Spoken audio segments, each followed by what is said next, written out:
Bom, boa tarde a todos. A gente está hoje reunido aqui para a defesa de trabalho de conclusão de curso do aluno Luan. Eu gostaria de agradecer a presença de todos vocês aqui, acompanhando essa sessão, em especial aos membros da banca, por terem aceito o convite, né, e participarem e contribuírem com esse trabalho.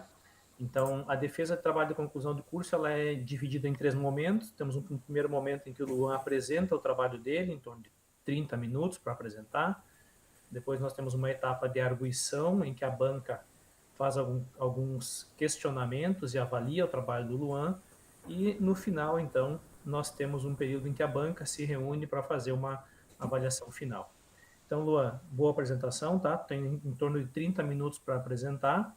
Eu vou desligar minha câmera aqui, fica à vontade para ir apresentando e em seguida a gente volta então para a etapa de arguição. Beleza, obrigado, senhor.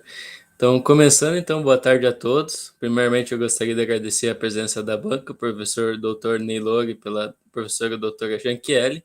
Meu nome é Luan e hoje eu vou estar defendendo o meu trabalho de conclusão de curso intitulado de Dinâmica do Nitrogênio no Solo em diferentes épocas de dessecação de plantas de cobertura para a cultura do milho. Meu professor orientador foi o Dr. Douglas Adams Weiler. Bom, então começando a falar sobre o trabalho, então eu vou fazer uma breve introdução sobre o tema, eu vou falar um pouco sobre o cultura do milho, sobre as plantas de cobertura aveia e ervilhar, e também um pouco sobre a dinâmica do nitrogênio. Eu vou comentar sobre meus objetivos gerais específicos do trabalho, vou comentar como que esse trabalho foi conduzido, então a metodologia dele, os resultados de discussão e a conclusão. Bom, iniciando então, o plantio direto, ele é baseado em 3 premissas principais, que é o não revolvimento do solo, a rotação de culturas e a manutenção permanente do solo. Essa última, então, ela vai ser obtida através da inserção de plantas de cobertura durante o período em que não está sendo cultivado culturas de interesse econômico. Aqui na nossa região, geralmente é utilizada a aveia preta e também a ervilhaca para fazer essa manutenção permanente do solo. Alguns autores até relatam que a ervilhaca, quando comparado com a aveia, tem apresentado então um rendimento de grãos maior em cultivo anterior ao cultivo do milho. Bom, agora comentando um pouco mais sobre a aveia preta, então ela é a planta cobertor mais utilizada no sul do Brasil. Ela é a mais utilizada então porque ela apresenta algumas características que são benéficas à sua produção, que no caso é a rusticidade, então ela vai apresentar uma boa adaptabilidade às condições climáticas adversas, ela tem um rápido crescimento inicial, tem uma boa facilidade de produção de sementes, ela é fácil de ser semeada, também ela tem um menor custo de produção ali quando comparado com a ervilhaca, principalmente em questão de custo de sementes. Bom, agora comentando sobre a ervilhaca, então a principal diferença dela em relação à aveia, então, é a capacidade que ela tem de fixar nitrogênio atmosférico através da simbiose com bactérias do solo. Ela não é tão cultivada quanto a ervilhaca no sul do Brasil, devido a alguns fatores que dificultam o seu cultivo, como, por exemplo, a rápida decomposição de resíduos. Como podemos observar nessa imagem, antes mesmo do fim do ciclo da ervilhaca, ela já está aqui decompondo suas folhas mais baixeiras.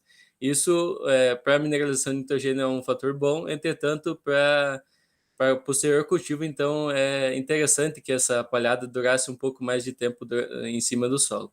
Também ela tem um crescimento inicial lento, então dificultando aí o controle de plantas daninhas no início do seu cultivo. E também ela tem um maior custo de sementes, como já comentado em relação à aveia preta. O que o pessoal não leva em consideração, então, é esse custo com a fertilização nitrogenada tende a diminuir na cultura sucessória, principalmente o milho, então, no caso. Então, a fertilização nitrogenada tende a diminuir, principalmente pelo fato então, de ela fixar o nitrogênio atmosférico e também dela ter essa rápida decomposição, liberando nitrogênio para o solo. Bom, agora comentando sobre o milho. Então, o milho é um produto fundamental da agricultura brasileira, ele é cultivado, então, em todas as regiões do Brasil. Atualmente, então, a produção mundial de milho ela está concentrada nos países Brasil, Estados Unidos, China e também na região da União Europeia, com cerca de 72%, enquanto que o resto do mundo compreende 28% da produção mundial. Bom, falando a nível nacional, então a área produzida é de cerca de 19,5 milhões de hectares, com uma produtividade média aí de 5.550 quilos por hectare, e uma produção ali de aproximadamente 110 milhões de toneladas anualmente. Bom, o milho, como todos sabemos, ele é altamente da fertilização nitrogenada. Sendo altamente, né, dependendo da fertilização nitrogenada, então ele vai depender de fontes externas de nitrogênio. No caso, o solo por si só não vai dar conta de suprir suas necessidades para o milho ter um bom rendimento. Nesse caso, então, entra a ervilhaca. A ervilhaca, então, ela é uma planta que vai estar podendo fornecer esse nitrogênio, pelo menos parcialmente, para a cultura do milho, aí diminuindo os custos com fertilização nitrogenada no solo. Já no caso da aveia preta, então, ela não vai ter essa capacidade de fornecer o nitrogênio, e pelo menos a curto prazo. Bom, agora comentando sobre a dinâmica do nitrogênio no solo, então, primeiramente sobre o processo de mineralização. O processo de mineralização, ele ocorre através da transformação de moléculas orgânicas pequenas e solúveis em amônio. Isso ocorre através de bactérias heterotróficas presentes no solo. Existem algumas condições ambientais que são benéficas, então, a essa mineralização do nitrogênio no solo, sendo que podem ser citadas o pH de 6 a 7, condições aeróbicas no solo, sendo que, entretanto, condições anaeróbicas também acontece mineralização, mas condições aeróbicas favorecem mais a mineralização. Também uma umidade de 50% a 70% da capacidade máxima de retenção de água no solo e uma temperatura aí de no máximo aí 40 graus Celsius. Bom, simultaneamente ao processo de mineralização, ocorre um processo que é o inverso da mineralização, que é o processo de imobilização do nitrogênio.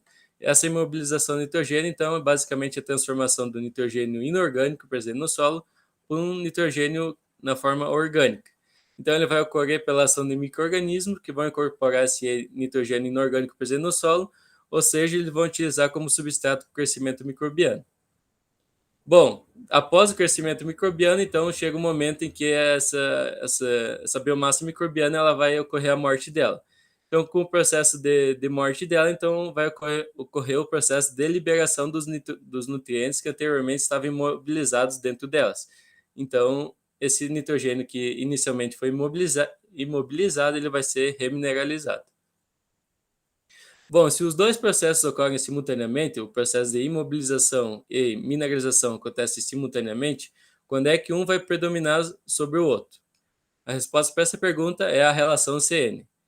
Sabemos que quando a relação CN é maior que 25 ou 30, o resultado da predominância é o que acontece no processo de imobilização mais em relação ao de mineralização.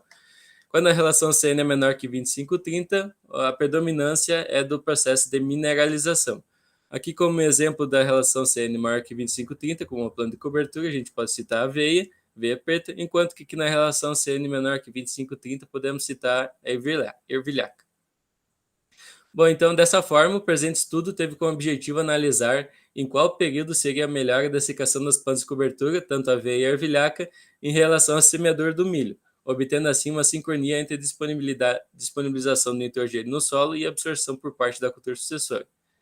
E como objetivo específico, então, seria analisar a dinâmica do nitrogênio no solo, após a dessecação das plantas de cobertura e início do desenvolvimento do milho, e determinar o período ideal entre a dessecação das diferentes plantas de inverno e semeadura do milho, além de determinar a produtividade do milho em função dos diferentes intervalos entre o manejo de plantas de cobertura e semeadura do milho.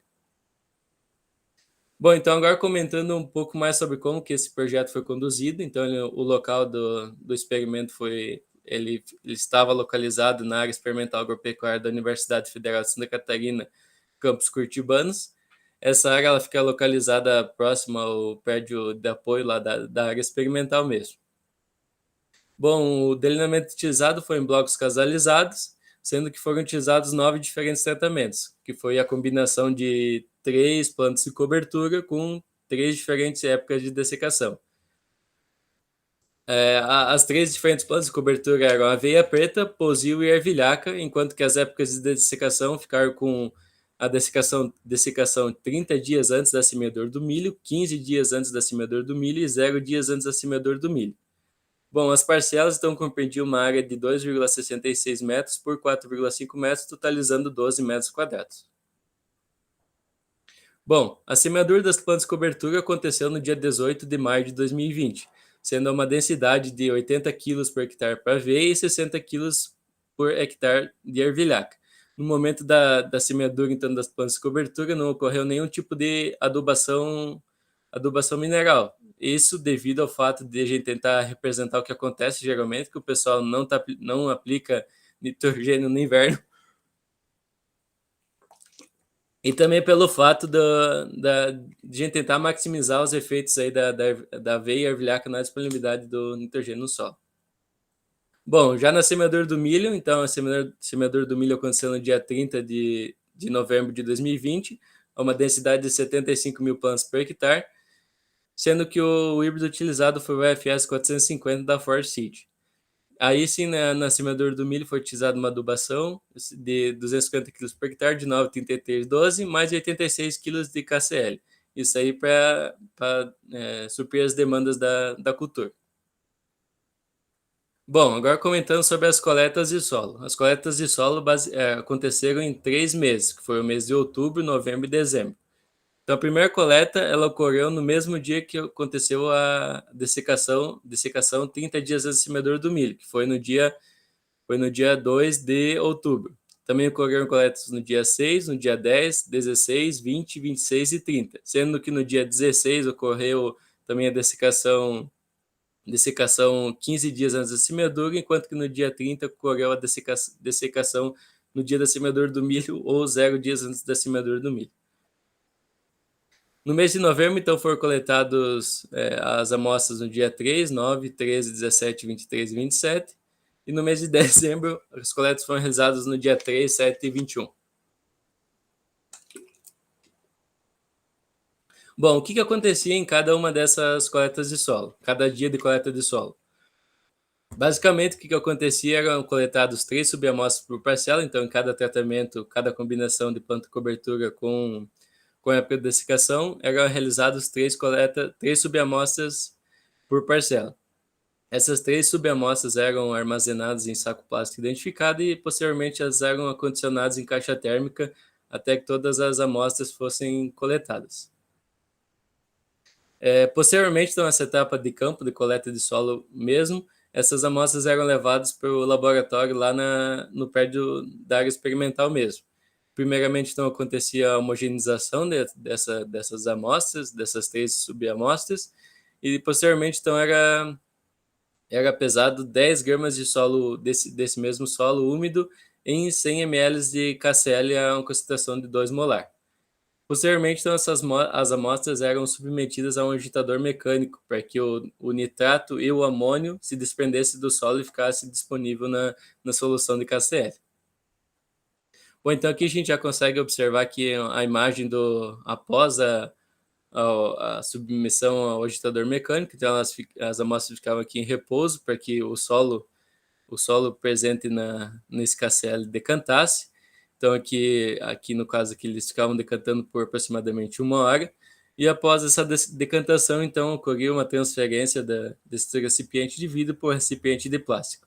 Essas amostras aqui, como não tinha como analisar no mesmo dia, então elas eram congeladas para posterior análise lá na laboratório de química da UFSC. Bom, agora comentando sobre o método Kilder, ele basicamente é realizado por 3 etapas, que é o processo de extração de nitrato e amônio, que é essa que eu comentei, que é o processo de coleta, de agitação e de transferência do KCl, juntamente com nitrato e amônio.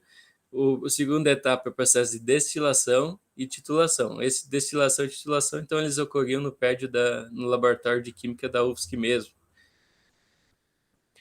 Bom, o que aconteceu no laboratório de química? Então, aquela amostra congelada, então, ela era descongelada, era transferido 20 ml daquela amostra para um tubo de ensaio e, posteriormente, era adicionado 0,2 gramas de óxido de magnésio.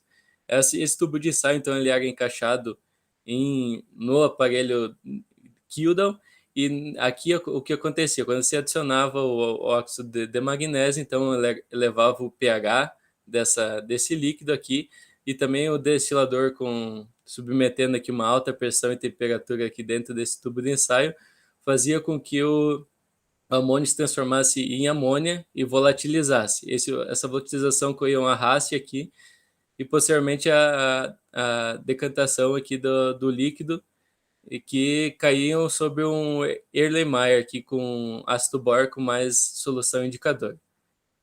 Bom, nessa primeira etapa, então, essa do óxido de magnésio era quantificada a quantidade de amônio no solo. Na segunda etapa, que era a etapa com liga de Varda, então se adicionava liga de Varda nos mesmos 20 ml que já tinham sido destilados, adicionava liga de Varda, era feita a destilação novamente e após a destilação, então, era avaliado os teores de nitrato. Então, basicamente, cada coleta de solo resultava em duas destilações. E posteriormente a destilação, então, ocorria a titulação com um titulador automático e esses valores eram anotados para posterior cálculo. O cálculo realizado era um cálculo simples, sendo que a quantidade de amônio ou de nitrato era calculada através do volume de ácido sulfúrico gasto na titulação. No caso, a titulação era realizada com ácido sulfúrico. Então, e daí diminuído o volume de ácido sulfúrico gasto na titulação do branco, vezes uma constante, vezes a normalidade do ácido e vezes um fator de correção. Bom, agora como resultado de discussão. Para veio, a gente encontrou a produção de matéria seca, de massa seca, de cerca de 3,4 toneladas por hectare. Esse valor ele pode ser considerado baixo, sabendo do quanto que a aveia pode estar produzindo matéria seca, isso devido ao fato dessas plantas de cobertura serem semeadas em cima de uma palhada de milho. Então, quando foi semeada a aveia, ainda tinha palhada de milho lá. Essa palhada de milho provavelmente estava imobilizando nitrogênio. Então, isso ocorreu que a aveia preta não se desenvolveu bem. A quantidade média de N adicionado pela aveia preta na sua matéria vegetal, então, foi de cerca de 19,3 kg por hectare. Esse valor foi comum na literatura. O mesmo aconteceu para a ervilhaca. Entretanto, a ervilhaca apresentou uma boa produção de matéria seca, sendo que produziu cerca de 7,2 toneladas por hectare. Já outros autores já citaram que a ervilhaca na região do Curitibanos que se desenvolve bem, principalmente por questões climáticas. E também aqui pelo fato ela também foi semeada em cima da palhada de milho, entretanto ela realiza a fixação de nitrogênio, então ela fixava o próprio nitrogênio que ela utilizou para o seu desenvolvimento. E a quantidade média de nitrogênio adicionado pela ervilhaca foi de 141,7 kg por hectare, que também é uma quantidade encontrada em literatura. Bom, agora explicando para vocês como é que eu vou demonstrar a dinâmica do nitrogênio no solo. Basicamente, eu vou demonstrar através de gráfico, onde nesse gráfico vai ser apresentado no eixo Y a forma que o nitrogênio está, então se vai ser o nitrato, se vai ser amônio, ou se vai ser os dois juntos. No eixo X, então, vai ser as datas. Aqui, sempre para a cor azul, vai ser a dessecação 0 dias antes da semeadura do milho, vermelho 15 e verde 30. E aqui também, para a gente se situar no mapa, que eu coloquei aqui a data de semeadura do milho, que foi aqui no dia 30, mais ou menos nessa região do gráfico, enquanto que as dessecações ocorreram aqui no primeiro dia de coleta, no dia 16 e no dia 30 de outubro. Bom, agora começando a falar especificadamente de cada plano de cultura. Então, primeiramente aqui falando da aveia preta, então é possível observar que a aveia preta dessecada 30 dias antes da semeadura do milho, ela teve um aumento gradual na disponibilização de nitrogênio, sendo que aqui no início do experimento ela estava disponibilizando cerca de 3 kg por hectare, enquanto que mais para o final do experimento estão cerca de 14 kg por hectare de nitrato. Bom, para a aveia preta dessecada 15 dias antes da semeadura, os teores de nitrato então eles apresentaram aqui um pico de disponibilização no dia 26/10. E o mesmo ocorreu então para a dessecação no dia da semeadura do milho, onde o pico também ocorreu aqui ocorreu um pico no dia 16/10. Bom, aqui o importante que a gente destacar aqui nesse gráfico da aveia é que esses teores baixos de nitrato no início do experimento. O que pode ter acontecido? Durante o desenvolvimento da aveia, então antes dela ser dessecada, ela estava consumindo o nitrato que estava presente no solo. Então, consumindo esse nitrato presente no solo, ele logo quando foi realizada essa primeira coleta, então ele estava em um valor muito baixo, que cerca de 3 quilos por hectare. Diferentemente da ervilhaca, que já observando o gráfico da ervilhaca, embora aqui ainda seja um valor baixo aqui de 10 quilos por hectare, mas ainda representa 3 vezes mais que da disponibilidade da aveia.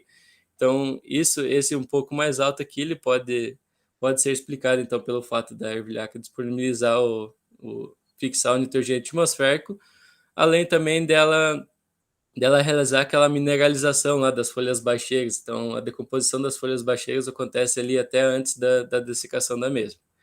Bom, aqui agora avaliando cada época de dessecação.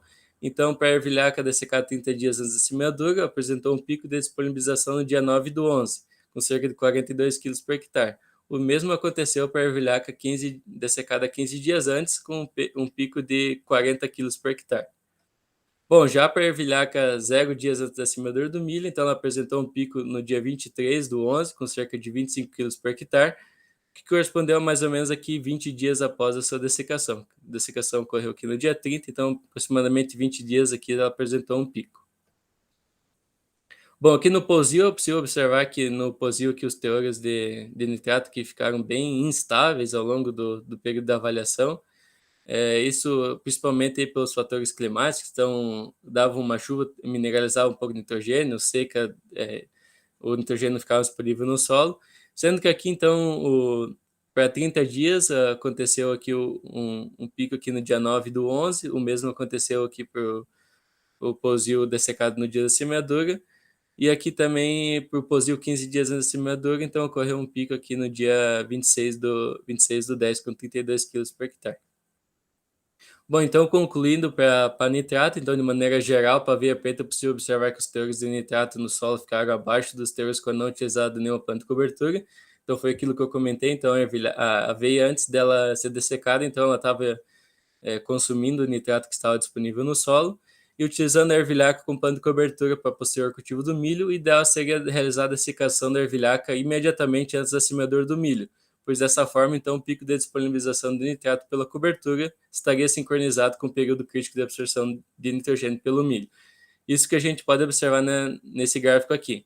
Aqui eu ilustrei qual que é o período crítico de absorção de N pelo milho, sendo que o período começou aqui em estádio V3, no dia 20/11, e foi até o estádio V5, no dia 4/11.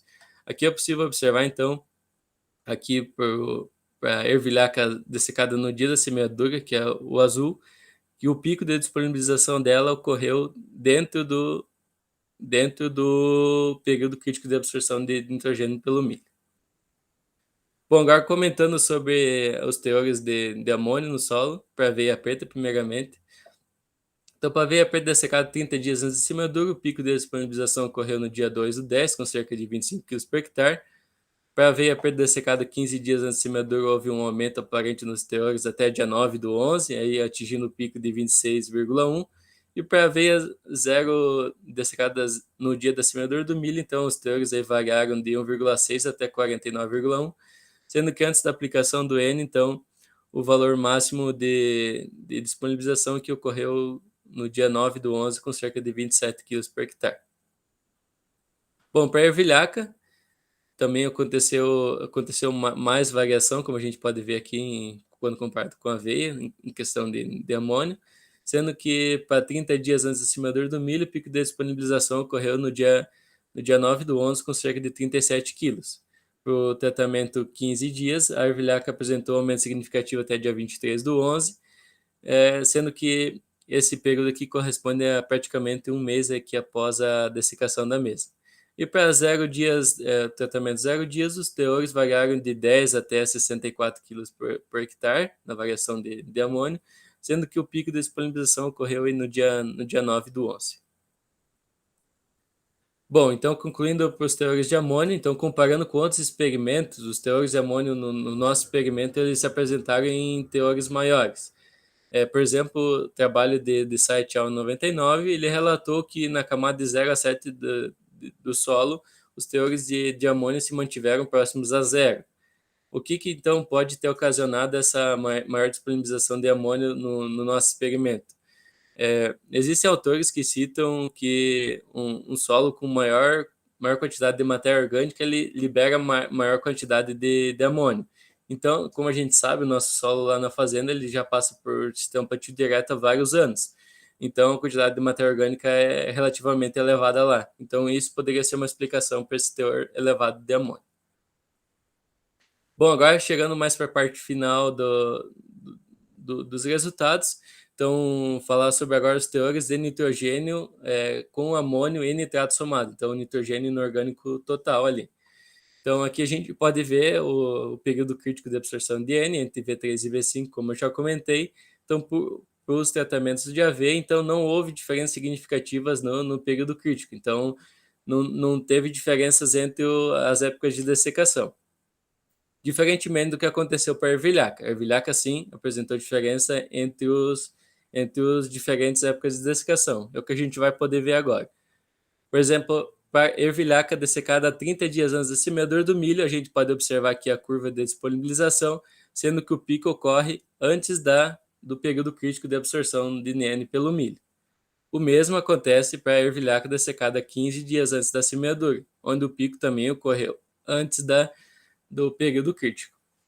Agora sim, então, era o que a gente até esperava no trabalho, então, esse pico de disponibilização para a ervilhaca dessecada no dia da semeadura, acontecendo dentro do período crítico de absorção de nitrogênio pela cultura do milho. Então, aqui, essa sim seria o momento ideal aqui para estar realizando a dessecação da planta de cobertura.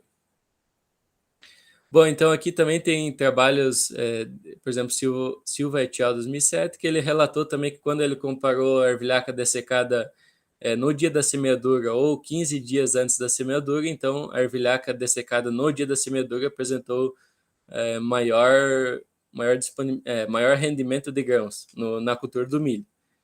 Também aqui outro fator que a gente pode citar é que a IT Jacome em 2013 eles relataram que cerca de 60% de nitrogênio acumulado nos resíduos de ervilhaca são disponibilizados nas primeiras 4 semanas após seu manejo. Então, também foi o que basicamente aconteceu no nosso trabalho. Bom, aqui então, finalizando, então agora eu vou comentar sobre a disponibilidade líquida de nitrogênio no solo. Essa disponibilidade líquida é basicamente a diferença entre os tratamentos AV e ervilhaca comparado com posil. Então, aqui, como podemos ver, essa linha tracejada vermelha, aqui é a disponibilidade líquida zero. Então, para cima dessa linha, o que acontece é que acontece o processo de mineralização do nitrogênio, enquanto para baixo, imobilização. A gente pode ver, então, que nos tratamentos de AV, em todos os tipos de dessecação, quase durante todo o período de avaliação, então, a aveia imobilizou nitrogênio. Diferentemente da ervilhaca, então, que quase durante todo o período de avaliação, ela mineralizou nitrogênio, tornando-o disponível para a cultura do milho. Bom, agora comentando sobre a produtividade do milho. Para rendimento de grãos, não houve diferenças significativas entre tratamentos. Entretanto, embora tenha, então, essas diferenças na disponibilização de nitrogênio no solo, não houve diferenças na produção de rendimento de grãos. Mas por que, então, que isso pode ter acontecido? Houve diversos inconvenientes ao longo do cultivo do milho lá na área experimental. O primeiro deles, e o mais importante, foi solicitado, então, para o setor agropecuário realizar a aplicação de defensivo agrícola. Então, eles realizaram aqui, como a gente pode ver, o nosso experimento aqui da esquerda, eles realizaram a aplicação aqui em soja antes da aplicação do milho. E, posteriormente, então, eles não lavaram o tanque de pulverização e eles aplicaram um defensivo, que seria, no caso, para a cultura da soja no milho. Isso causou efeito de intoxicação na cultura do milho, danificando aí o crescimento da cultura. Também no ano de 2020, como todos sabemos, ocorreu uma alta incidência de cigarrinha do milho. Isso, cigarrinha, então, ocasionando complexo de enfesamento, e esse enfesamento também prejudicou aí na produtividade do milho. O mesmo também, outro problema que aconteceu foi no mês de novembro, que ocorreu bastante chuvas no mês de novembro, então uma parte desse experimento aí ficou alagada por alguns dias, também prejudicando o crescimento do milho. Bom, então, concluindo o trabalho, os resultados sugerem que a melhor época de dessecação para a ervilhaca é no dia da semeadura do milho. Deste modo, o pico de disponibilização de nitrogênio mineral coincidiu com o período crítico de nitrogênio para a cultura do milho. e utilizando então a aveia como plano de cobertura, tanto as dessecações 30, 15 e 0, antes da semeadura do milho, não apresentaram diferenças significativas na disponibilização de N no solo, além do que, na maior parte do tempo, o nitrogênio disponível líquido se manteve negativo. Então seria isso, muito obrigado.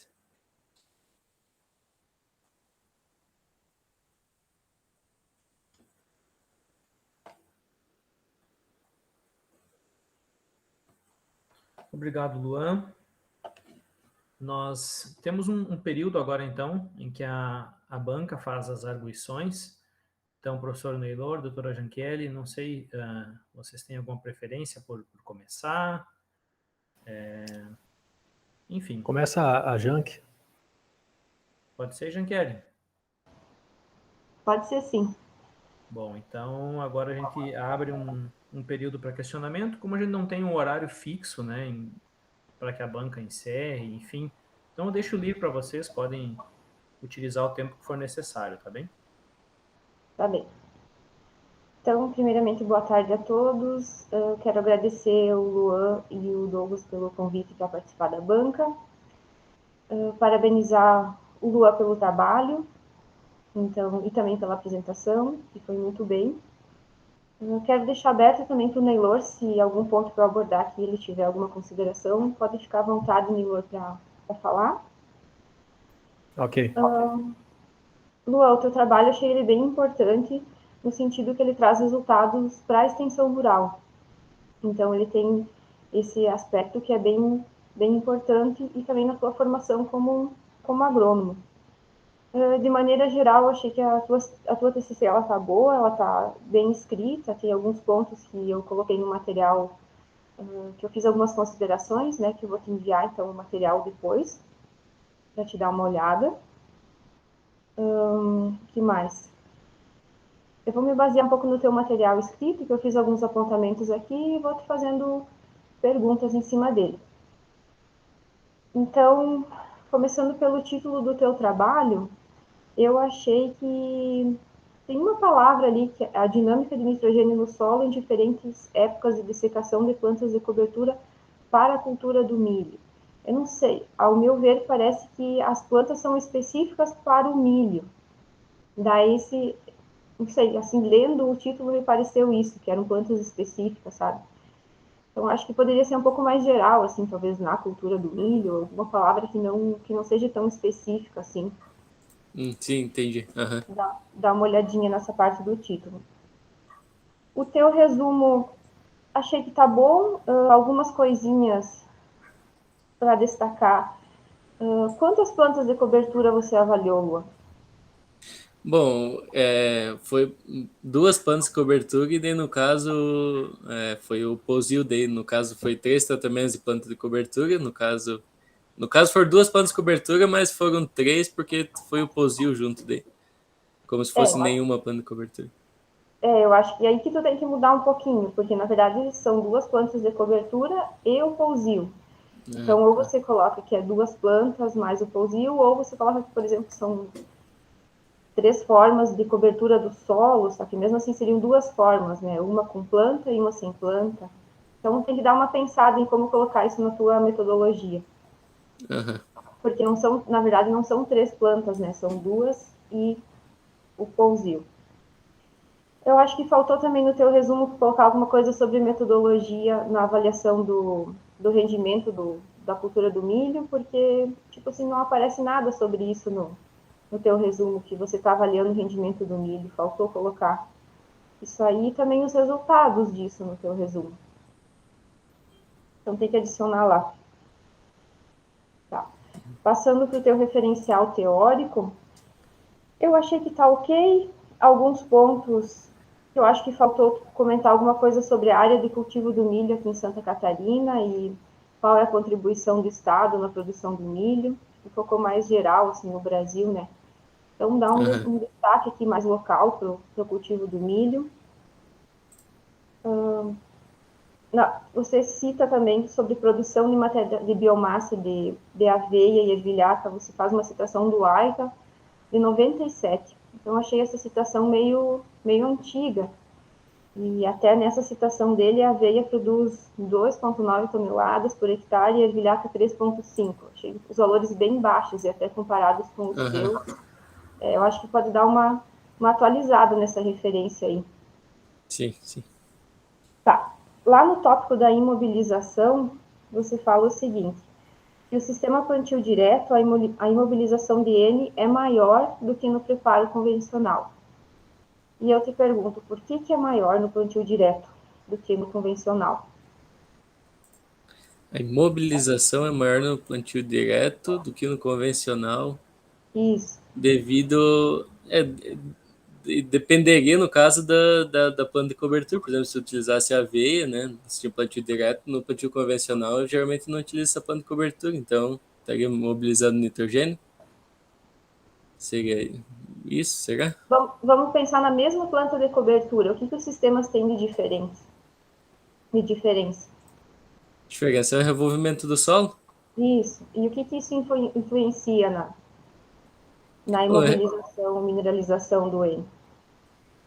O revolvimento do solo, com o revolvimento do solo, eu sei que tem a perda de nitrogênio por volatilização, né? Então, Não, só se tu tem N amoniacal, assim, disponível, daí volatiliza, mas... O que acontece quando revolve o solo com a matéria orgânica?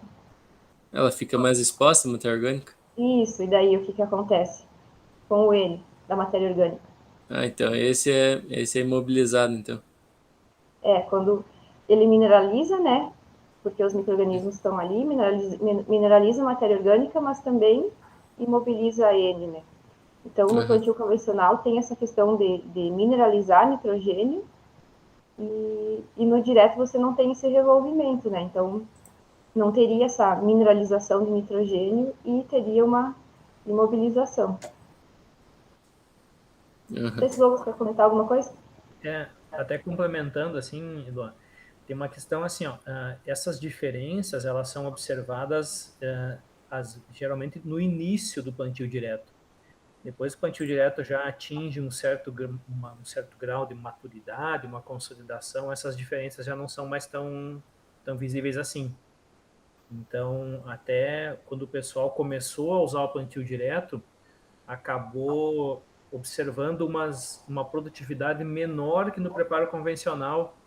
E isso até criou uma certa resistência, assim, pô, né, eu tô trocando de sistema, indo para um preparo, para um plantio direto, e o meu rendimento está diminuindo, né? E era em função dessa imobilização que era causada parcialmente, né? Isso que a Jean-Kelly falou, revolve o solo, mineraliza matéria orgânica, mineraliza nitrogênio, então aumenta a disponibilidade. Embora isso vá durar um tempo também, né? Porque o teu estoque ali começa a diminuir. Mas tem a ver com isso também, com o grau ou com a idade do plantio direto. Então, talvez, Lua, deixa mais claro isso lá no teu referencial, né? Quando você fala sobre isso, né? Essa questão que o Douglas apontou, né? De talvez seja um plantio direto no início que ocorre essa imobilização, né? E depois, não mais. Tá. Indo para os teus resultados, então, já pulando lá para os resultados, eu tinha colocado uma questão aqui sobre essa diferença de produção entre aveia e ervilhaca, né? E a aveia produzir tão pouco. Então, eu vi que você comentou ali na apresentação, né, que está relacionado à presença de palha de milho, né, na superfície do solo e com isso, imobilização do N. Então, você pode citar isso no texto também, e lá não fala nada sobre isso, e até tinha feito uma questão. Tá. Com relação às tuas figuras, eu, assim, particularmente, achei bem difícil de avaliar elas, porque eu tinha que ir na metodologia e ver, quando foi semeado o milho, tal dia, tal dia. Quando foi feito o manejo dos 30 dias? Quando foi os 15 dias? Então, se tu puder colocar umas flechas em todas as figuras, indicando os manejos, a semeadura do milho, quando foi aplicado ureia em cobertura, quando que o milho estava nesse estágio V3, V4, que ali na apresentação ficou bem bom, sabe? Ficou fácil de ver. Então, no teu material teórico também faça isso, que facilita bastante para o leitor.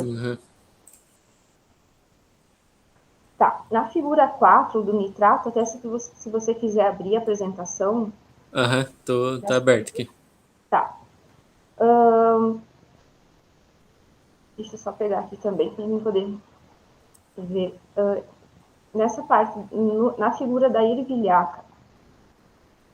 Então, aqui. Da tua primeira coleta ali, 2 de outubro, até o dia 30 de outubro, que é a semeadura do milho, o que se observa? Um aumento no teor de nitrato, tanto no dia 30 como ali no manejo aos 15 dias, né? Se você pegar esse ponto ali dos 30, no dia 30 de outubro, e contar esse mesmo período ali de mais ou menos 28 dias para frente, então vai dar quase lá em 30 de novembro, você não observa esse mesmo aumento no teor de nitrato no solo para os 0 dias. Por que tu acha que teve essa diferença dos 30 e dos 15 dias ter aumentado tanto o nitrato no solo e nos 0 dias a gente não observar esse mesmo aumento no teor de nitrato? Bom, isso daí é... Luan, abre a figura aqui na apresentação para que a gente possa ver. Tá, pega aí, só deixa eu botar aqui. Ah, tá, deixa eu já na apresentação mesmo, acho que é até mais fácil.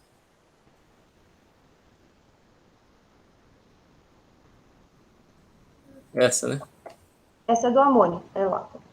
Ah, essa aí, isso. Essa. Tá, é por que no Ervilhaca 30 dias esse aumento foi maior do que no Ervilhaca 0 dias, né? É.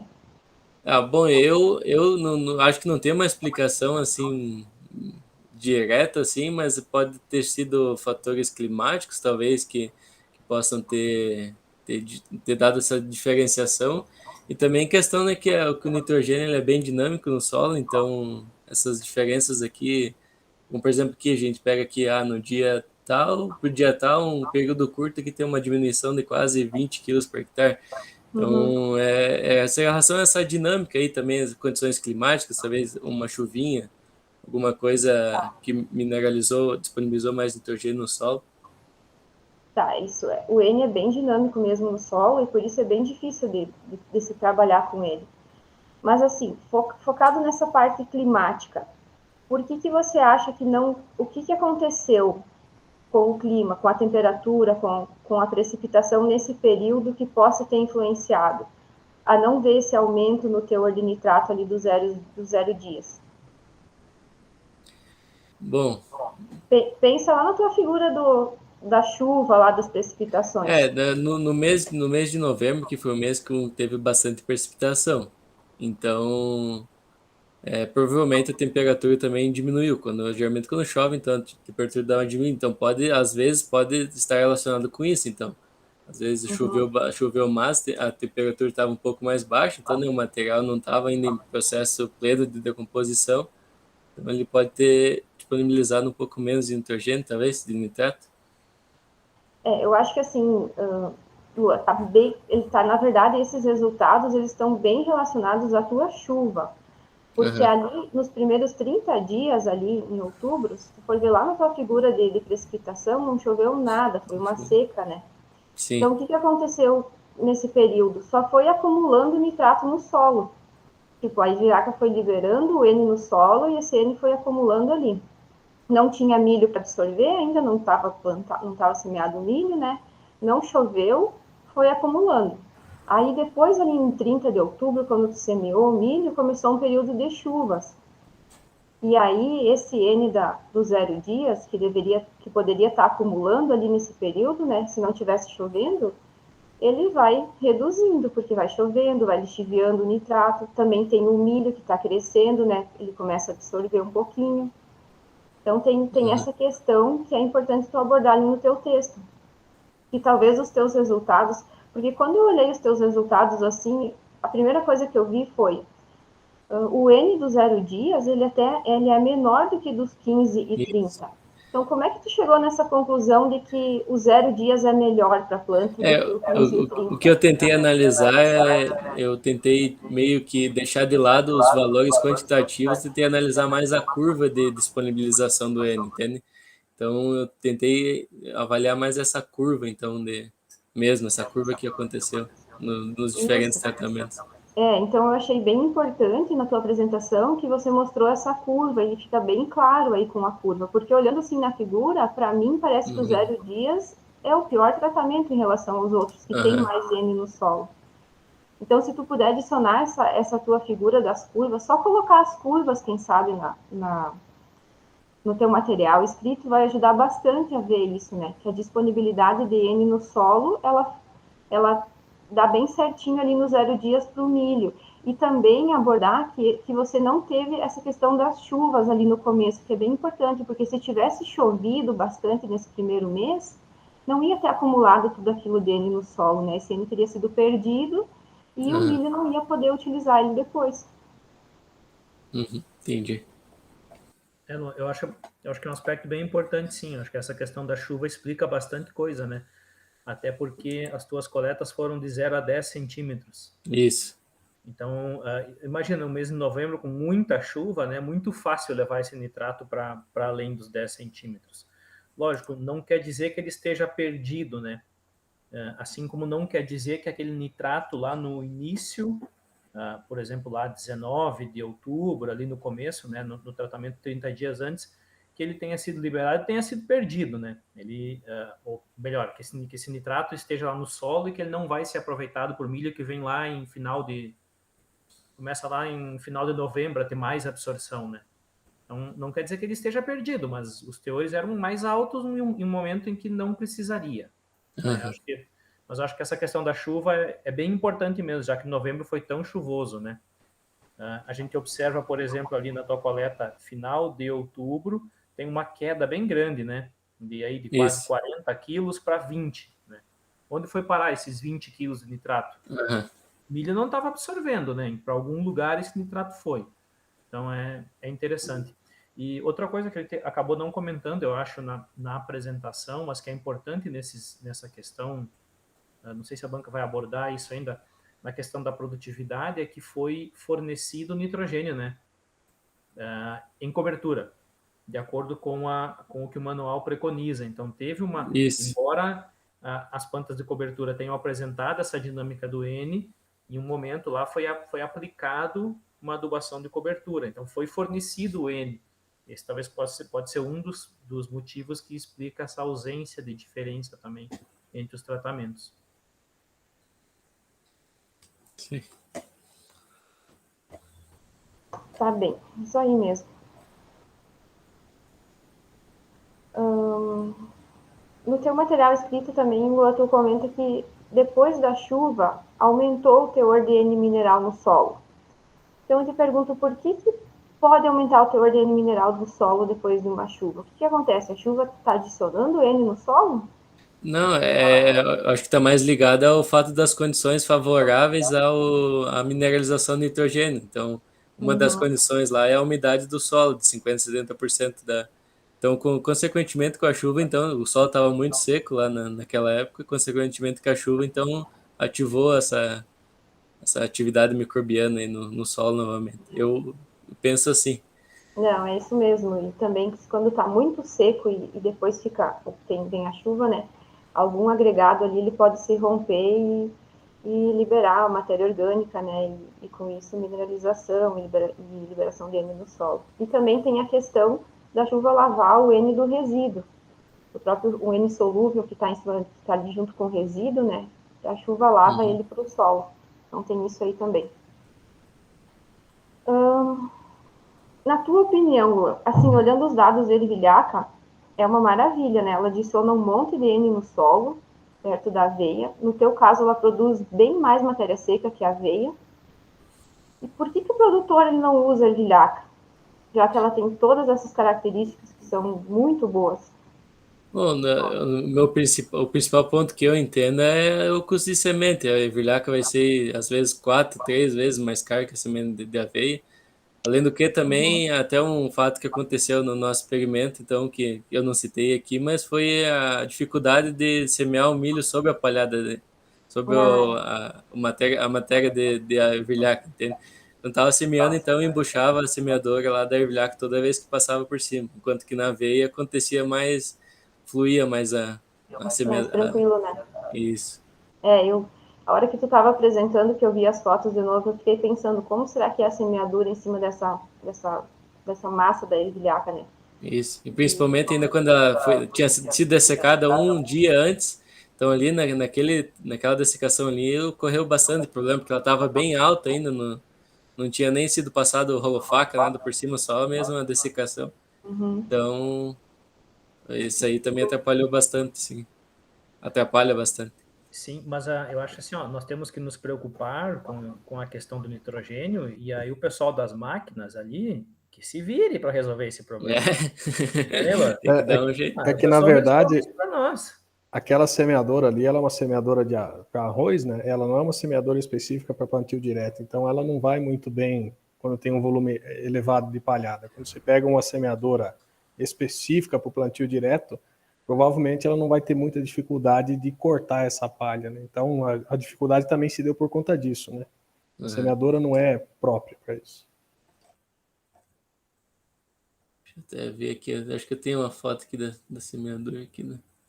Aqui, ó. Aqui é logo ela passando aqui por. Essa aqui é a ervilhaca já dessecada um tempo antes, e daí aqui posteriormente aqui ela passando pela ervilhaca que não tinha sido dessecada um dia antes. Então chegava aqui, ela sempre dava uma embuchadinha aqui na frente aqui.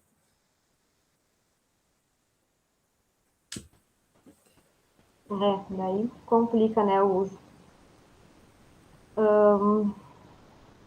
Lua, um ponto importante do seu trabalho que eu achei que faltou abordar um pouquinho, falar um pouco sobre isso, você fala nos resultados, mas não discute muito, e eu te pergunto, é mais vantajoso em termos de disponibilidade do nitrogênio colocar aveia ou eu ter um pousio? E em termos de conservação do solo? Bom, em termos de disponibilização da aveia, pelo menos a curto prazo, é melhor você deixar com o posil, no caso, né? Em termos, só considerando a disponibilidade de nitrogênio, então a curto prazo seria isso, mas daí em termos de conservação do solo, daí manter a umidade no solo, entre outros vários benefícios que tem a utilização de planta de cobertura, então com certeza aí seria a utilização da aveia.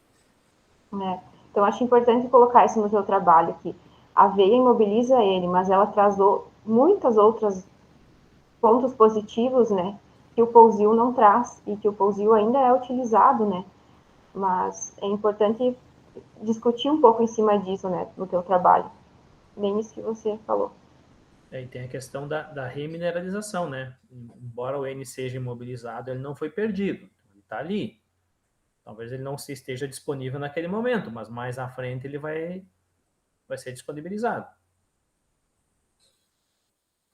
Mas demora. Tá, já estou finalizando aqui. Outra coisa importante que eu achei que fez falta assim no teu trabalho foi você colocar alguma coisa tipo você aplicou menos N no milho em relação quando você teve ervilhaca como planta de cobertura em relação à aveia, por exemplo. Então colocar quanto essa quantidade menos de N ela promoveu digamos, economia para o produtor. Tipo, quanto que ele economizou em aplicar menos N.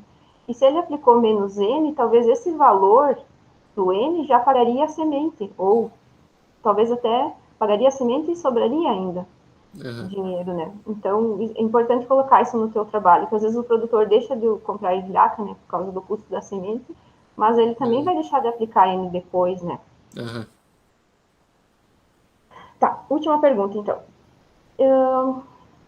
O que esse teu trabalho, o que você aprendeu com esse teu trabalho, assim, o que ele trouxe de novo, além da formação que você já tinha nessa área, assim, ou, enfim.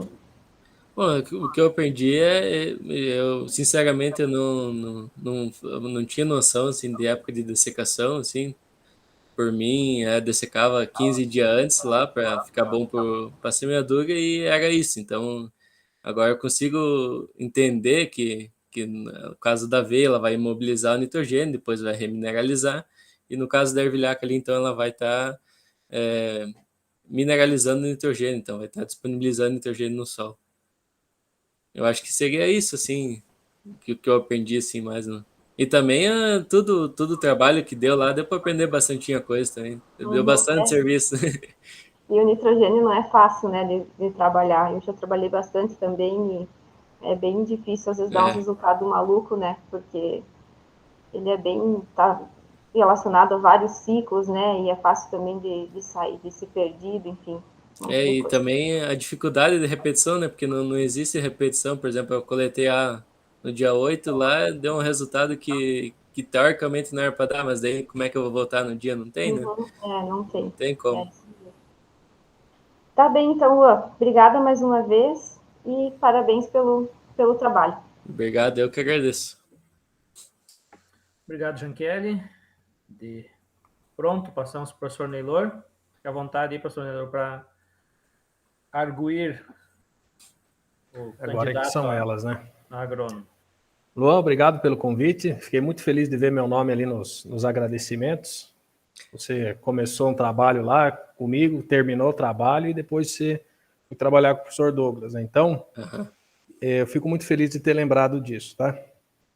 Bom, acredito que eu não seja tão macio e suave que nem a professora Janquele, mas eu tenho alguma série de ponderações que eu quero fazer, até porque alguma coisa eu não sei mesmo, por conta de não trabalhar com essa questão de química do solo, né? Eu já trabalhei com solo, mas a parte física de solo, né? Então, algumas considerações que eu vou fazer, algumas eu não vou comentar e vou deixar escrito aqui, tá ok? No seu trabalho.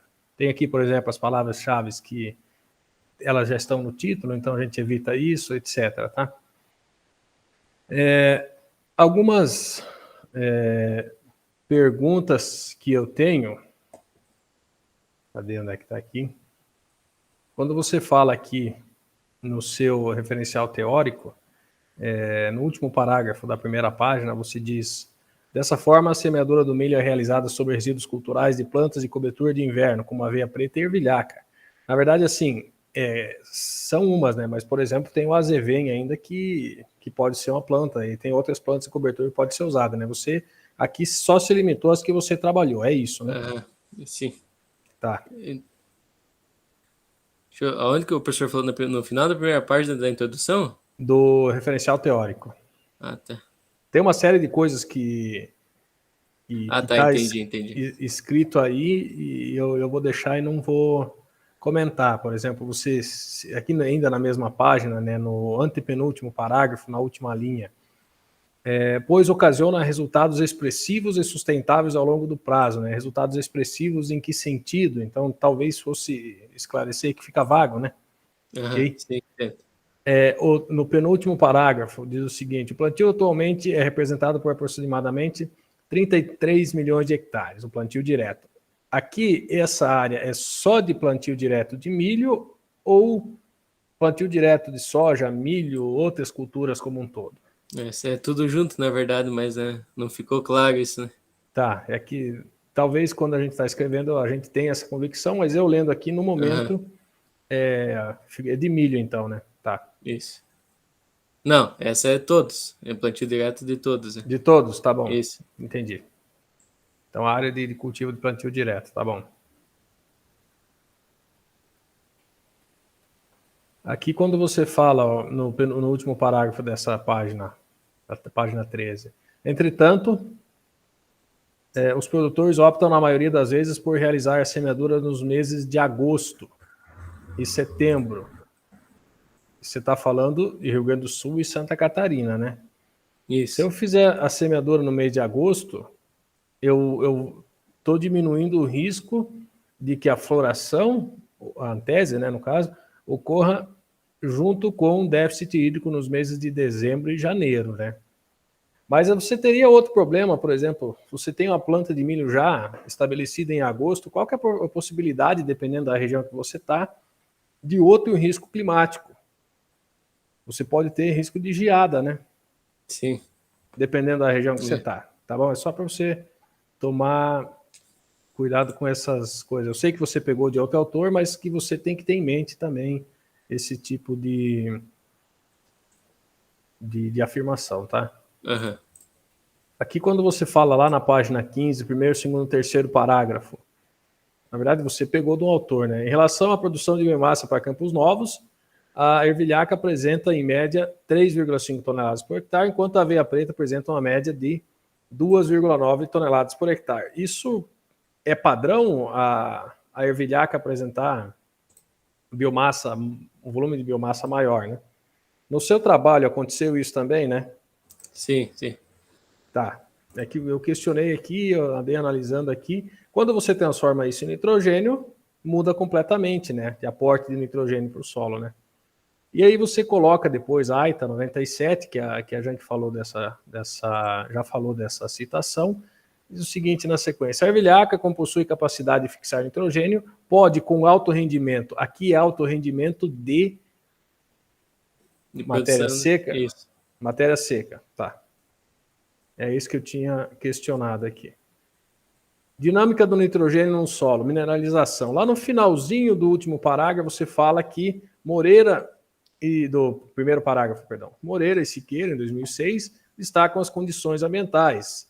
pH de entre 6 e 7, condições aeróbias, umidade de 50% e 70%, a capacidade máxima de retenção de água no solo, e temperatura entre 40 e 60 graus Celsius. Realmente essa aí foi uma bola fora que eu di, então não sei porque no momento que eu escrevi essa referência eu botei 60 graus, mas daí eu fui ontem, eu estava apresentando a prova, o professor tinha colocado esses dados, ele questionou isso aí, daí eu fui atrás e realmente é até 40 graus Celsius, então acima Porque de 40 começa a diminuir. 60 graus é pasteurização, muita coisa. né? Vai matar tudo, né? Sim. Tá, é um questionamento que eu observei ali. Ok. Vamos passando. Na página 17. Depois, tem época de manejo de plantas de cobertura, o segundo parágrafo desse tópico aí. Onde diz assim, resultou em um equilíbrio, você fala para a ervilhaca, etc., vai continuando 15 dias, resultou em um equilíbrio entre a alta produtividade de biomassa e a disponibilidade de tempo para a cultura do milho absorver nitrogênio. Para mim, eu não consegui compreender exatamente o que você quis dizer aqui. Segundo parágrafo desse tópico. Na verdade, o que eu quis dizer aqui é essa disponibilidade de nitrogênio no tempo correto da... Tá, entendi. Mas você tem que, então, reescrever essa parte aqui, tá bom? Ficou difícil de entender mesmo. Tá. No último parágrafo, quando você se cita um autor com nome bem esquisito aqui, Rosekrantz, de 2000, ele diz que aumentou significativamente a estimativa da lixiviação de nitrato, né? Isso. E aí essa discussão, esse dado aqui de lixiviação, você podia utilizar lá na frente. Se você teve um período chuvoso, a Janke já comentou disso, né? Você pode ter tido lixiviação do nitrato, mesmo com o período chuvoso, melhorando as condições, alguma coisa pode ter sido perdida, né? De 6,6 para 10 miligrama de nitrogênio por quilograma de solo, né? Isso. Tá. Isso. Eu pergunto porque eu não sei porque às vezes tem conteúdo por quilograma de matéria seca, e aí eu pergunto porque eu não trabalho com esses valores, tá? Com esses dados, tá bom?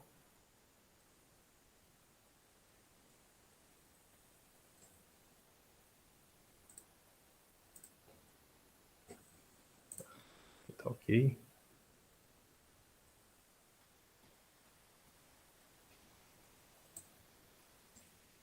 Aí eu vou deixando bastante coisa aqui, já cheguei lá na sua metodologia. E aí, quando você coloca a sua análise de solo, você coloca aqui um teor de matéria orgânica de 47,52 gramas por decímetro cúbico. Daí, como eu não sei, não conheço se isso é bom ou é ruim, eu fiz uma pergunta aqui. Esse teor de matéria orgânica, a gente sabe que a matéria orgânica você pode mineralizar nitrogênio, que nem o Douglas acabou comentando ali. Isso interfere, isso pode ter interferido nos seus resultados, esse teor de matéria orgânica natural do solo? Bom, a matéria orgânica eu creio que tenha interferido principalmente na questão do amônio ali. Como eu citei, o amônio, geralmente ele não está presente no solo porque tem umas bactérias que transformam o amônio em nitrato. Então, geralmente é isso que acontece. Mas, entretanto, quando tem bastante matéria orgânica, que era o caso desse solo, então essa matéria orgânica vai estar disponibilizando esse amônio no solo. Tá. Então, quanto mais matéria orgânica, maior mineralização de amônio. Então, seria isso, mais ou menos. Tá bom, mas em tese você teria para todos os tratamentos, a área era pequena, então isso não deveria ser um fator muito significativo, né? Você fez densidade do solo? Não foi feito. E aí quando você coloca lá que você transformou os dados dos seus resultados lá em quilogramas por hectare, eu subentendo que você utilizou a densidade do solo para fazer essa conversão. É só um questionamento, né? Na verdade, o professor Douglas pode me ajudar agora. Essa parte de conversão aí não foi, na verdade, foi seguido uma metodologia. Sim. Então, Bom, vai, segue. né, não sei explicar. Não, nós usamos a densidade do solo de um outro trabalho que foi conduzido ali. Ah, tá. Então, Não, tá bom. Então, beleza. É só citar o outro trabalho e aí boa, Lu. Sem mas problema. aquilo que o professor Nelor comentou antes com relação ao teor de matéria orgânica, né? É um 4,7%, né? É um teor alto, é um teor bom de matéria orgânica, muito bom. Dera nós tivéssemos todos os solos, né, cultivados com teor de matéria orgânica desse jeito. Ela interfere no N, certamente, né? No N do solo, mas tu tem um tratamento pousio, né? Em que tu não tem planta de cobertura. Então esse tratamento serve mais ou menos como um controle para ti, né? O que apareceu de nitrogênio lá no pousio, teoricamente ele vem da matéria orgânica, né? Enquanto que a diferença então entre os tratamentos com plantas ou sem plantas vai nos indicar aí o que vem das plantas de cobertura. Entendi. A minha próxima questão era exatamente te perguntar, Luan, o que é o pousio de uma lavoura?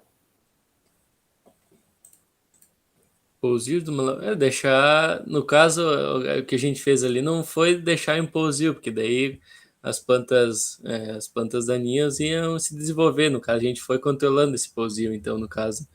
Mas o pousio seria deixar a lavoura Sem fazer nada, só com a sem fazer vegetação nada. de plantas daninhas e plantas tigueras que viesse, né? Isso. Então, na verdade, o que você tem não é exatamente um pousio, né?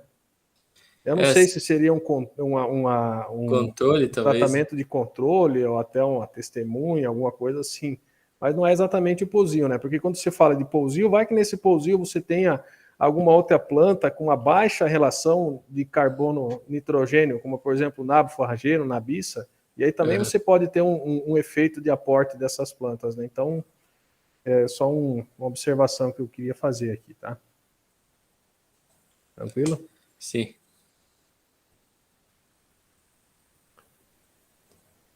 Aí aqui você colocou que usou o Roundup Transorb, né? Então todo mundo fala que o Roundup Transorb tem nitrogênio na formulação. Será que isso seria suficiente para interferir nas leituras? É só um questionamento. Eu acho que não, né? Porque é muito pouco, né? Deve ser muito pouco mesmo. É muito pouco comparado, né? Mas assim, você colocou aqui na sua aplicação 150 litros por hectare, é que o pessoal falou que usou, né? Isso. Você não regulou o pulverizador, né? Então, na verdade, as dessecação, as dessecação fui eu que fiz, então foi feito com 150 litros por hectare, mas daí teve aquela aplicação lá que foi para eliminar a planta daninha, daí foi aquela que daí deu os rolos lá. Daí. Você fez na costal? Isso, na costal. Ah, tá. Você então teria que descrever aqui que você fez as aplicações da costal, etc, um pouquinho mais, tá? Eu não tinha visto nada, eu achei que tinha sido tudo com um pulverizador tratorizado. E os seus tratamentos aqui, pelas datas que tu colocou, ela não é exatamente 0, 15 e 30, né? Não. Dava um dia antes, 11 e 28, né? Pelas datas que você colocou aqui, a menos que eu esteja enganado. Tá, mas é só questionamento aqui, tá? É que a gente se baseou em outros trabalhos, assim, que geralmente o pessoal faz 0, 15 e 30 mesmo. Aí Sim, foi mas às tentado vezes, buscar mais. É porque a gente, na verdade, quando a gente dessecou 30 dias antes, a gente estava esperando a chuva, no caso, né? Então a gente não sabia exatamente o dia que nós ia semear o milho, porque porque daí tinha que esperar pelo menos uma chuvinha, entende? normal. Aí foi meio. Tá bom. Mas dá essa diferença mesmo, 0,11 e Foi 30? foi no dia 16, do dia 16 pro dia 30 É que da você coloca aqui 2 14? do 10, 19 do 10 e 29 do 10. Não, mas Ou. esse 19 tá errado, foi no dia 16. Ah, tá. Então tá bom. Eu acho que talvez não feche 15 exatamente, mas dá Ah, 14 não. dias por aí. Beleza. Foi no dia. Beleza. Eu Então. devo ter colocado errado, que foi no dia Tá. 16 que foi feito mesmo Mas assim. aqui, ó, se você quiser ver, tá lá na página 22 aqui, ó. Termina um parágrafo, você coloca 2 do 10, 19 do 10 e Aham. 29 Ah, do não, não, 10. foi errado mesmo, sim. Ah, tá. Não, beleza. Porque daí daria 11 dias, né? Aham. Tranquilo, então. Eu não entendi aqui, lá depois do seu croquis, quando você coloca na adubação de base foi utilizado 250 quilos por hectare do NPK 93312, aqui também já tinha um pouco de nitrogênio, né? Sim. 86 kg por hectare de KCl. No dia 3 de dezembro foi realizada a cobertura com 60 quilos de N. Isso aqui é 100 quilos de ureia, é isso? Não, dá quantos quilos de ureia? Acho que dá 100, por aí, por 100, 90 mais ou menos. quilos de N por hectare para aveia preta. Foi diferente de um tratamento para o outro, é isso? É que Você... no manual de recomendação do solo, ele indica na adubação de cobertura você fazer diferente. Dele, conforme o que a gente tem de informação do solo, a gente daí tinha que colocar diferentes quantidades de nitrogênio. E daí foi essas quantidades aí. Só que Entendi. Então, esse do 3 de dezembro aí foi mais pro final do experimento. Então, aqueles resultados lá pros final, lá, deixa eu colocar aqui um gráfico para ver melhor aqui. Por exemplo, aqui, ó, essa elevação aqui no entendi. final aqui. Essa é um questionamento que eu ia fazer depois. O porquê que você diz que os seus valores foram maiores, um pico de valor, um determinado valor, mas você não mostrava esses valores que eram maior da Aham. última. Então ele se deu em função dessas aplicações aqui. Isso, foi essa aplicação em cobertura que aconteceu. Essa em cobertura aconteceu após aqui a penúltima coleta de solo. Tá. Ali também, nesse mesmo parágrafo, um pouco antes, você coloca 75 mil plantas por hectare. Foi 75 mil plantas ou sementes? Não, foi sementes, foi um pouco mais, se eu não me engano, foi Tá, não, 82 beleza. mil. É só para. Então foi planejado para uma população de Aham, 75 mil foi plantas. Não, planejado para beleza. 75. Tranquilo, então. Só fazer um comentário, inclusive nessa questão aí de quando fazia adubação de cobertura, né? A gente discutiu se faria a adubação seguindo o manual de recomendação, né? Ou se faria uma adubação igual para as duas culturas. Aí, se a gente fizesse uma adubação igual para as duas culturas, né? Talvez fosse mais visível os efeitos do tratamento, mas na prática isso não seria usual, né? Entendi. Quem cultiva a aveia acaba aplicando um pouco mais de nitrogênio em cobertura. Então, né, ficamos naquela situação de aplica ou não, né? Eu acredito que também, se fosse fazer, eu seguiria as recomendações, né? Pois é. Ali a gente já comentou alguma coisa, que você fez a produtividade do milho, você colheu a parcela inteira, não considerou bordadura, nada? Não, foi colhida a parcela. É que deu bastante problema nas parcelas. Então, principalmente aí pelo caso que foi aplicado defensivo. Então, esse defensivo foi aplicado, que aplicou na soja, que é esse Topic. Ele causava apodrecimento da base do milho. Então, aonde pegou de verdade, poucas plantas, sobrou, vamos dizer assim, uns 70% da planta. Então, daí eu colhi todas as plantas e daí eu fiz uma média e daí extrapolei para o hectare. Daí. Você fez a média por área?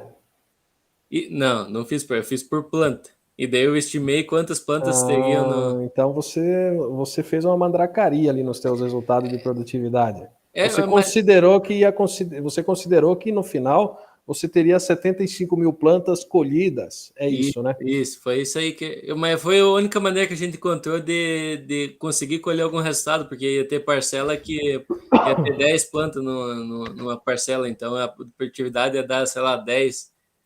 E não era isso não era isso que Eu era. entendi. Você teve um problema aí. Isso. Tá. Não é recomendável fazer isso, né? Porque Sim, você não sim. sabe se você chegaria lá no final com 75 mil plantas e também se você não tivesse tido aquele problema daquela fitotoxicidade ali, se aquela produtividade não seria maior, né? Por planta, inclusive. Sim. Então, assim, ficou, no final das contas, discutir essa produtividade ficou até meio difícil, né? Porque não se tem certeza se é um valor de fato, tá? E aí, quando você fala que corrigiu por 13%, você usou uma fórmula, né, para corrigir. Isso. Você poderia colocar aqui na metodologia a fórmula só. Correção. A questão, né, da produtividade por número de plantas, o problema é que teve parcelas que foram mais afetadas do que outras, né, com o herbicida. Então, se a gente fosse fazer isso por área, nós tínhamos parcelas que tinham, por exemplo, 10 plantas e parcelas que tinham 3 plantas.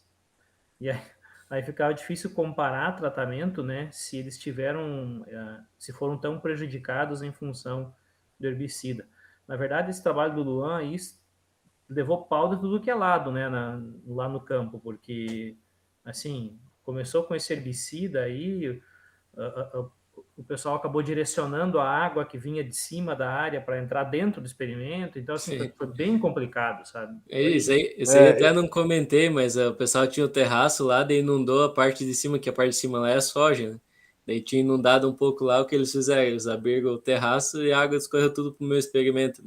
Então quase que talvez seria até de tirar esses dados de produtividade, né? Aí um que lê o trabalho fala, mas como é que fez ou não fez produtividade, né? Pois é. Mas eu acho que ele até explorou pouco os dados, deixou um pouco mais de lado, assim, mas se tu for ver, a produtividade ela é bem baixa, né? Acho que o Luan falou 60, 70 sacas, não é? Não é Foi isso? isso aí que foi calculado em Isso médio. vai dar 4 mil quilos. Então, assim, bem É a baixo. produtividade de soja, né? Então, assim, a gente vê que foi bem baixo em função de todos esses problemas que teve na área lá. Se você for ver, já tem gente colhendo aí 15 toneladas, né, por hectare. Em algumas produtividade pessoal que tem altas produtividades aí, tá? Aqui é uma questão polêmica que vem desde quando eu comecei a assistir defesas de mestrado, doutorado, tudo. Os dados climáticos são resultado ou são material e métodos? Pois é. Porque essas condições climáticas foi o material com que você trabalhou, foi o que você teve. Ela não dependeu, ela não é um resultado do seu estudo, né? Isso, então, assim, teoricamente seria isso aí. Então tem gente que coloca nos resultados e tem gente que coloca como metodologia, tá? Quando eu fiz o meu mestrado, eu também coloquei nos resultados. E aí a banca pediu para que eu tirasse, porque eu não tinha interferido nesses valores, né? É aquilo com que eu tinha trabalhado, né? Mas isso é só um questionamento aqui. Tá bom? Os seus dados, o seu gráfico de chuva avaliando os seus dados de resultado lá, eu pensei assim, se você espremer esse gráfico aqui de precipitação e colocar na base dos seus gráficos, talvez ficaria mais fácil de analisar, né? Eu não consigo interferir aqui na sua apresentação, mas esse gráfico que está na tela, por exemplo, aqui, você tem esse sobe e desce aqui. Se você colocasse essas barrinhas, mesmo que encolhidas embaixo, ou aumentasse um pouco a altura do gráfico, ficaria legal de ver, né? E aí você junta com aquilo que a Janke falou de colocar quando você fez semeaduras, coletas e tal, talvez ficaria mais fácil. Eu não sei, é só uma sugestão, né? Mais fácil de entender o gráfico, né? Os resultados, né? E daí você fala, aqui choveu mais, aqui choveu menos, aqui é seco, né? Uma sugestão. Tem que ver se o gráfico não vai ficar muito poluído daí. Tem bastante informação, já é bastante colorido esse gráfico. Sim.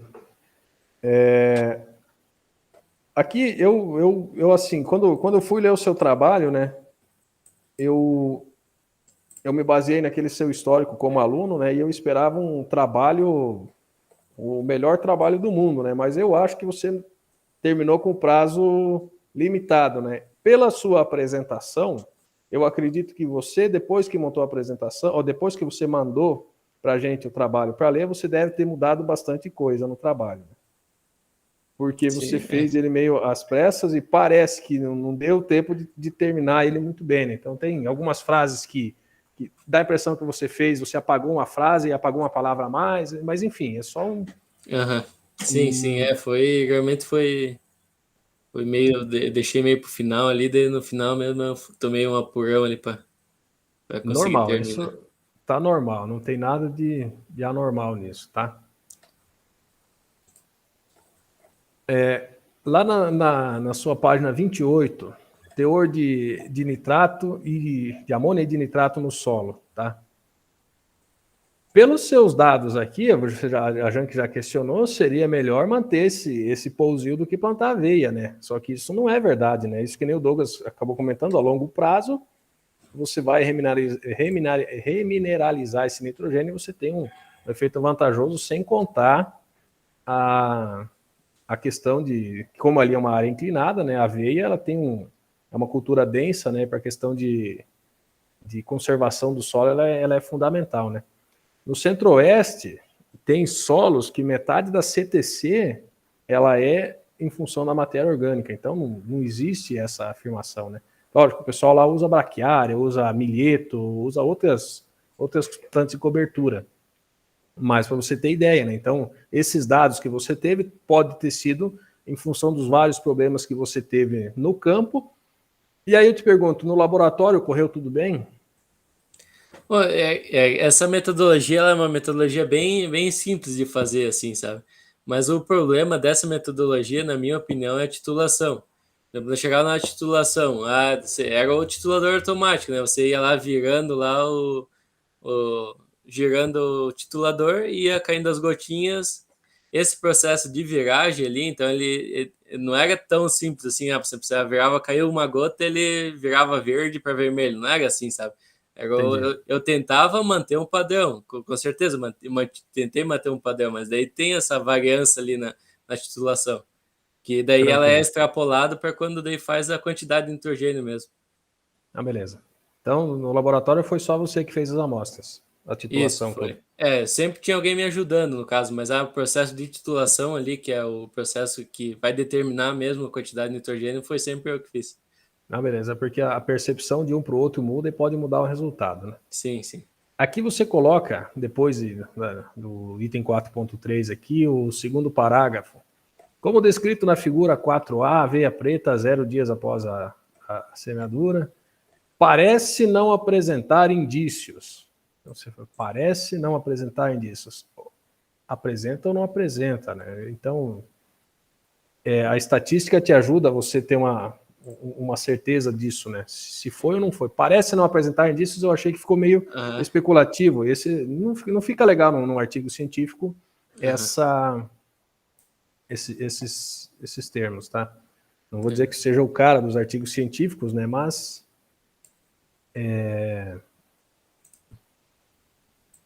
só para pontuar aqui.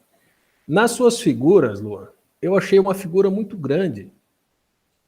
Você podia fragmentar essas figuras que nem você fragmentou na sua apresentação, em vez de 4A, 4B e 4C, 5A, 5B e 5C, você coloca 4, 5 e 6 e coloca ela logo na sequência da chamada. Porque você faz a chamada bem antes da figura e daí você tem que passar, às vezes, mais uma página para você observar os resultados. Pior que ficou assim, ficou meio ruim mesmo de ver isso. Além do mais, aqui a sua figura, você corta o seu texto no meio com essa figura aqui, ó. Nessa figura 4, por exemplo, aqui, ó, pode ter interferido no baixo teor de nitrato em um período com, e aí continua o texto do mesmo parágrafo depois, né? Então você poderia organizar esse texto, né? É a forma como a figura está no texto, né? Sim. Você coloca nessa explicação aqui distribuição de chuvas irregular resultando em uma menor liberação de N. Isso explica porque, às vezes, dependendo da curva que você olha, uma curva está aumentando a distribuição e outra está diminuindo. Aham.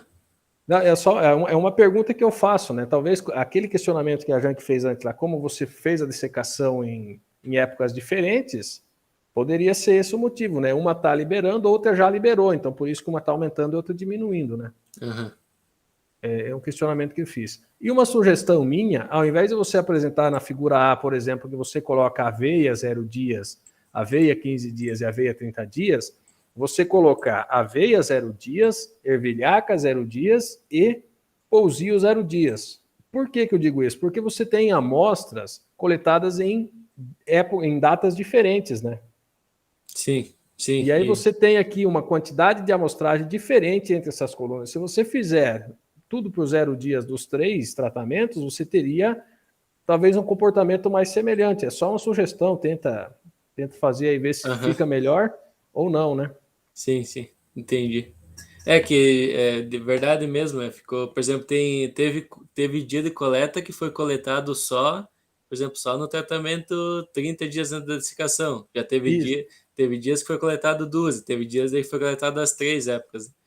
Exato, e aí se você conseguisse fazer, talvez aí que coincidisse mais as datas, né? Porque você pode ver aqui nessa figura 4A, a gente vê que você teve a linha do 30 dias, ela passa ali da terceira data mais ou menos, enquanto que você tem nas outras duas linhas uma coleta entre meio elas, né? Sim, sim. E se você tivesse feito uma coleta nessa data, você teria esse mesmo comportamento, será? Pois é, daí é que até poderia ter sido feito todos os dias, mas é que o trabalho que dava para fazer, por exemplo, quando tinha 36 amostras, ficava o dia inteiro lá na fazenda fazendo essas amostras. E aí vocês congelaram, né? O fato de congelar não tem interferência nenhuma, né? Não, e congelar por um pouco período de tempo não tem diferença significativa, vamos dizer assim. Tá. E eu lembro de não ter lido isso na sua metodologia, que você disse que congelou. Você falou na apresentação, mas eu não lembro de ter lido. Pode ter se passado batido, mas eu não lembro de ter lido no seu texto, tá? Eu acho que não foi colocado nisso. Tá bom, vamos passando aqui.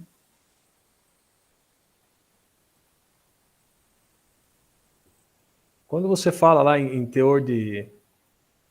Acho que é o teor de nitrogênio total. Aqui aparece de uma forma, a Janke já comentou isso, né? E você coloca a curva de tendência. E era uma anotação que eu tinha colocado aqui. Se fizesse a curva da equação resultante, alguma curva, e apresentasse no gráfico, talvez não fosse mais interessante? Só um questionamento. Eu tive essa sacada, na verdade, eu estava montando a apresentação, daí a gente para tentar explicar de um jeito mais fácil, daí a gente tive essa sacada, mas daí já tinha entregado o TCC, daí já não tem mais como... Não tinha mais, né? que fazer. Mas tá ok, então. Vai lá naquele gráfico, na sua apresentação, que você coloca essas curvas aí.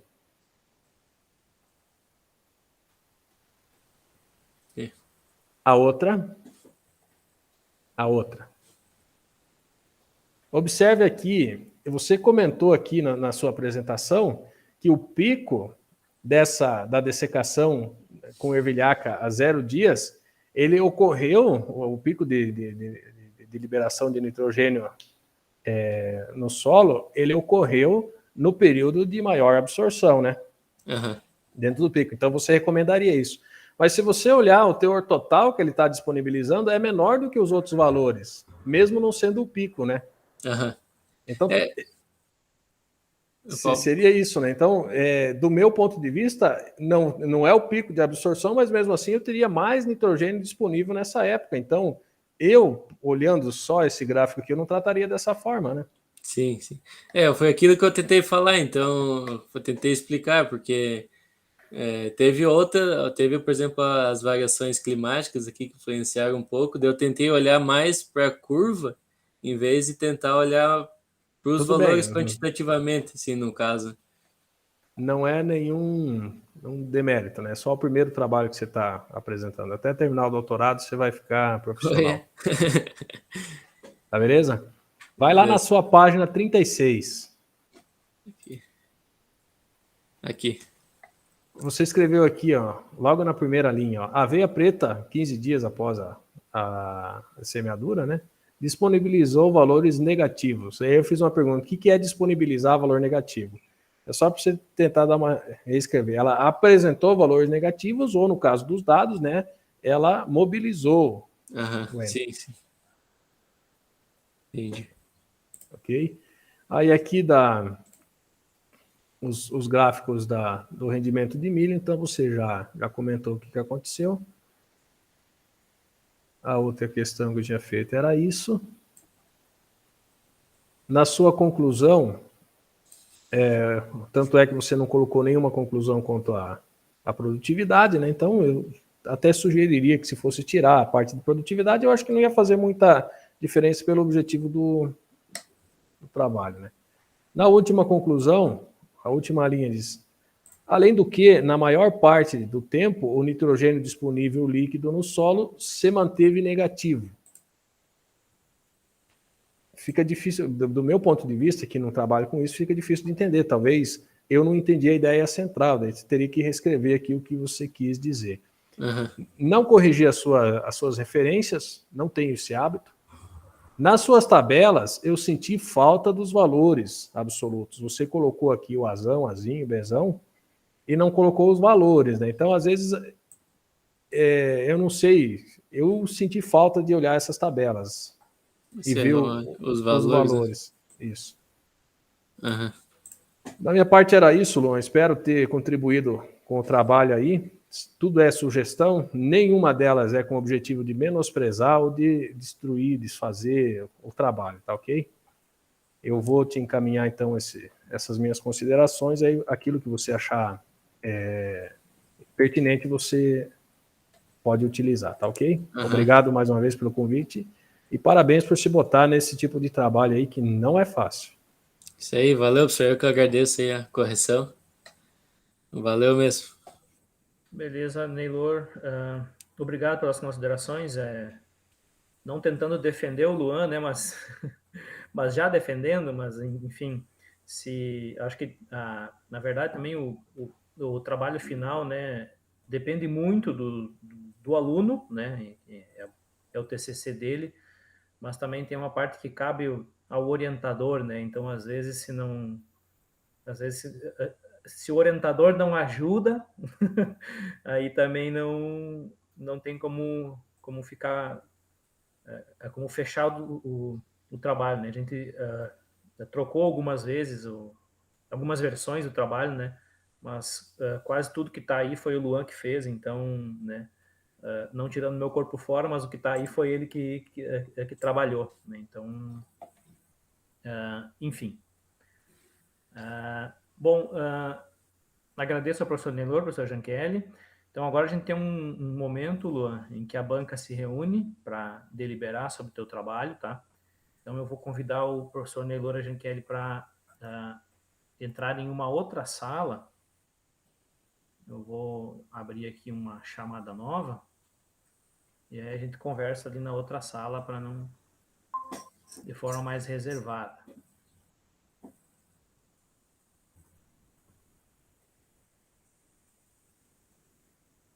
Tá, e onde é que nós vamos para ver isso, Douglas? Aqui, ó, já estou mandando o link para vocês. Receberam aí? Eu recebi, eu só não sei se eu tenho que sair dessa ou não. Não, só coloca essa chamada no mudo. Tá. Tá, eu vou colocar no mudo também aqui, Luan, e em seguida a gente volta, tá bem? Beleza.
Luan, retornamos para cá.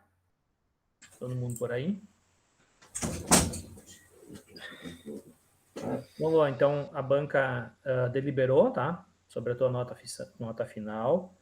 A banca considerou que está aprovado, com algumas restrições, né? Para ter que corrigir uma coisinha ou outra, a gente faz essa revisão cuidadosa do texto, tá? Aprovado com nota final 8,5, tá bom? Então, finalizando já, né, o teu processo de defesa, eu queria agradecer a banca pelas considerações, pelas pontuações que eles fizeram, te parabenizar pelo trabalho, acho que foi bem dedicado, assim, na execução do projeto, né, tu mostra interesse, vai atrás, né, se vira, faz as coisas, acho que isso é bem legal, é bem importante, né, mostra uma proatividade, né, então alguém que não se esconde, né, alguém que vai lá, aceita os desafios e toca adiante, tá? Então, de minha parte é isso, agradeço novamente a banca e te parabenizo pela finalização do TCC. Eu que agradeço aí a presença da banca também, professor Dr. Giankelli. Agradeço também a orientação do professor aí durante todo esse período. Eu acho que é isso aí. Opa. Bom, eu queria fazer uma consideração final aqui. O Luan começou trabalhando comigo, muito dedicado, e aí eu não tinha condições de dar bolsa para ele, né? Então, quando apareceu a possibilidade de bolsa, eu fiquei até feliz por ele ter conseguido uma bolsa que ele merecia e eu não tinha condições de fornecer essa bolsa, né? Então, eu achei que teve muita coragem de fazer esse tipo de trabalho, que é bem mais difícil a parte de química do solo. Então, parabéns pela dedicação e parabéns pelo aluno que você foi durante a faculdade aqui, ok? Isso aí, valeu, Nila. Parabéns, Luan, muito sucesso na tua caminhada. Valeu, muito obrigado, Giankelli. Tá joia, então, pessoal. Bom, com essa finalização aí, a gente declara encerrada, né, a banca. O Luan tem agora um prazo para fazer essas correções, a gente confere bem direitinho qual é o prazo, né, para finalizar tudo isso aí. E aí, em seguida, já entrega o TCC final. Tá bem? Obrigado a todos que participaram aí, que acompanharam. Marielle, Matheus, Gislaine. E a gente encerra aqui, então, a defesa do Luan. Obrigado e boa tarde. É isso aí, Valeu, obrigado. obrigado. Até mais, tchau, tchau. Sucesso aí, Luan. Valeu, senhor. Até.